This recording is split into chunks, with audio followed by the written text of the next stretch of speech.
guys, welcome back to my channel. Today I'm going to be doing a video that has actually been requested for a while now. I did a video previously of how I edit my videos maybe 2 years ago, and definitely have changed how I edit my photos for Instagram now. So I wanted to give you guys kind of like an update of how my whole process varies from each photo. So I'm going to do a couple of them and just show you guys how I do it. Let's just go ahead and jump right in. So I have quite a few apps on my phone, kind of too many apps if we're being frank here. I took a couple today that I'm just gonna go through and choose and pick. So I'm just gonna open up my Facetune app. That's the next app that I go to after I pick my photo, or there's already a photo here that I already previously edited. So I'm gonna go to my favorites. Let's choose this one. We're gonna go with this one, okay? So right now I'm going to just zoom in and kind of like overlook all of the imperfections that I may or may not have. And you can kind of see my lace in my wig. So I'm just gonna go to the blurring tool and the smoothing tool, blurring tool, whatever, and just kind of go over that, because nobody wants to see all the lace. This is not a what lace moment. You can definitely see all the holes in my freaking lace, so that sucks, but man, I don't care. I'm gonna take the extra smoothing tool and kind of go over it one more time, just so we don't have so much of it showing. Sometimes I leave the texture on my face and sometimes I do not.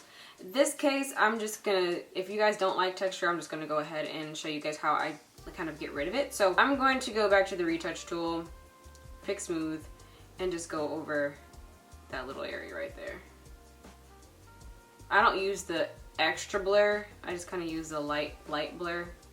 And see, we got some nice looking skin there, and just kind of like look around and see if there's anything else. Sometimes I don't like my little laugh lines that I have here. Sometimes I go under my little eye bags here to smooth just a little bit, but I kind of like to leave a lot of texture to my photos, because I just feel like, not a lot of texture, but just kind of like imperfection, because at the end of the day, like, we're not perfect. Facetune definitely is a good tool, but at the same time, it's like, I just don't want to put out too much of like a faux perception of myself, I guess. It's like to kind of leave the texture a little bit sometimes, and kind of like to just make it look realistic as possible, because my skin isn't perfect and I'm not perfect. So there we go. I'm going to save that, and then I'm going to go to, I didn't mean to actually get out of that, but I'm going to go to the detail tool, and I like to just do this little number right here, which like define my cupid's bow and a little bit right there. And then I like to go under my lip where the shadow is and really define that, because that's what makes my lips kind of like pop. And then I'm gonna go over here to my eyebrows. I kind of don't like the way I did my eyebrows today, but whatever. And then I like to just go a little bit over with the define tool over my eyes, just a little bit, not too crazy. And if I have some baby hairs out, I like to just define those too. And then that's really it. Sometimes if I have jewelry, I'll define it. Sometimes if I have certain piece of clothing, I'll use the define tool or the detail tool to define the image. But usually that is about it. So after I do that, I'm going to go to VSCO cam, I guess that's how you would say it. And I got a bunch of pictures in here that I've already edited. So I'm gonna take that photo, and first I'm going to go to the, I guess like, not filters, but like the kind of like, I don't know, like the extra effect tool. I don't even know what you would call this, but this little line right here with the circles in it. And then I'm just gonna go straight to my saturation tool. Usually I look pretty freaking pale. Even on my camera I have a little bit of saturation, like the saturation up, because I'm just like, right now I don't have a tan. I look just kind of like, ugh. So I like to add just a little bit of tan to myself. Not too much, that's like kind of like a little bit. I like to go to like number 1. I don't think I ever really go over 1. I always just go to like 1 or maybe 0.5. So actually that's a little bit too much. We're gonna just tone that down a little bit. Actually, I might go to like 8. 8 is good. Okay. Kind of defines my makeup, defines my skin tone, makes me look a little bit awake. And then I go to my favorite tool of all. So everybody asks how I get like these photos that look so like really high quality, all of that. Not recently, actually, like I want to say 3-4 months ago, I started to use the grain tool, and it happened on accident. And I was like, okay, I kind of want my photo to look, I think I used the grain tool like for the, not first time, but for like, since in a minute that I've ever used the grain tool was on my picture where I had my braids. And I was like, dang, this photo looks so like vintagey, like 90s of style, whatever. So I started to use the grain tool, and I realized that when I use that tool, it basically just makes the photos look, one, more high quality for some reason. I don't know why, but it just like gives it like this really high quality. It makes the skin look flawless. So if you do have a little texture and you don't want to like over smooth, the grain tool comes in handy. So it makes the skin look great. And then also it, like I said, it just gives it high quality. So, and it just adds like a little bit of vintagey feel. I like the vintagey feel to my photos. I used to really like the very clear, but I kind of like it when it looks a little bit like old, I guess you could say, whatever. So sometimes I go really ham, sometimes I don't. This particular one, I think I'm gonna go to about 3.5. I think that's good enough. Let's just zoom in here. And you remember when I had that texture? Look at that. You can barely see it now because it's like pretty much gone, because the grain tool has really, you know, went ham and did its job. And everything just looks really smooth. Like, look at the skin. The skin looks great. Even that's a little bit too much, but I just kind of wanted to show you. I think I'm gonna go 3.0. 3.0 is good. Okay, so save that. And then I'm going to pick a filter. Now, I kind of have like, I just kind of differentiate through filters. I really like the, these are like the film pictures. Like, so your pictures kind of look like film. Lately, I've been going to, I think it's, sometimes I use these are film, these are like Kodak too. So these filters are like Kodak filters. I'm just kind of going through them just to show you guys.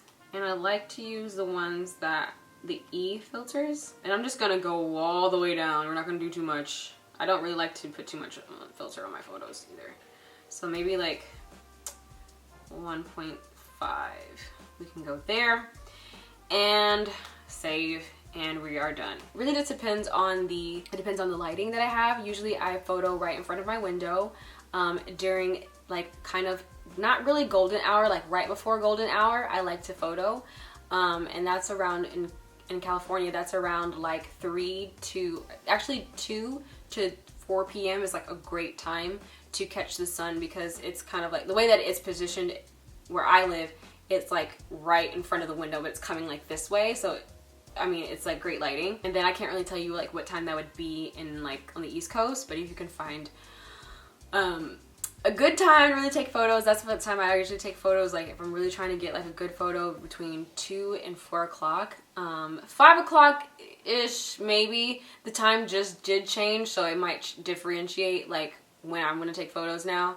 Probably gonna take them a little bit earlier in the day. Photos that look like this were like outfit photos. So this is what it looked like before I did it, and then this is what it looks like after. So when I'm taking photos like in not the lighting, not the lighting, in not natural light, and I'm taking it inside, I'll just take you through the steps of what I did. Basically what I did was I used the saturation tool, and then I used chromatic. And I don't think I lightened this photo either.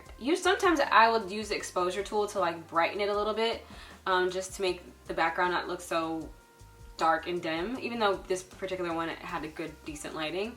I'm gonna take you guys to another photo. This one's in the dark, and then I'm gonna go take you guys through what I did. So like I said, yeah, so this one I did a lot actually.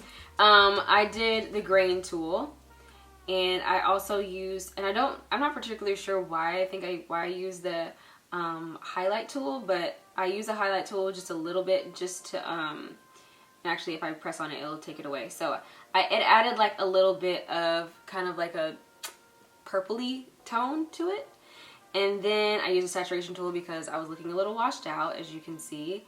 And then I used a little bit of tint. I used 2.7 in the white balance. And then I went minus, I did a lot in this photo because it's in the dark, so yeah. So I went a little bit on the exposure, so it's taking that away.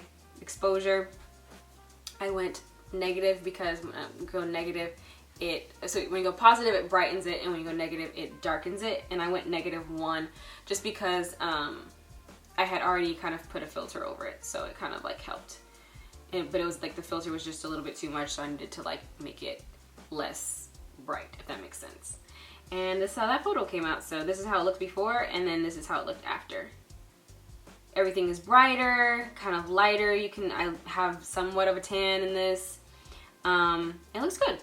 This picture was really one of my favorites that I've done, that I wanted to take you guys through. It was like complete accident. Wasn't even supposed to, I don't even know how I got this to look so good, but this is how it looked before, and then this is how it looked after. And this was like, it was just so cool. So I'm gonna take you guys through how I did this, and it wasn't really that hard at all. So basically I used the grain tool. Like I said, I love using this tool, it's great. I did a little bit of saturation, and then I used the essence filter, and that just gave it that nice like kind of filmy like vibe. VSCO cam is one of my favorite things to use, just because it gives you a lot of options to really make your photos like pop and look great. And I just like to use it because there's so many filter options. I'm gonna put down in the description bar below like what I usually use, like as far as the filters go, like one of my favorite filters to go to. I just wanted to show you guys really quickly how I edit my photos. I hope this video kind of helped. If you want a more detailed tutorial, maybe I can make one for my IG and you guys can watch it there. Or maybe I can just do another one if you guys really want like more details. Like I said, I personally don't do a lot of like kind of maneuvering with like my body or with my face.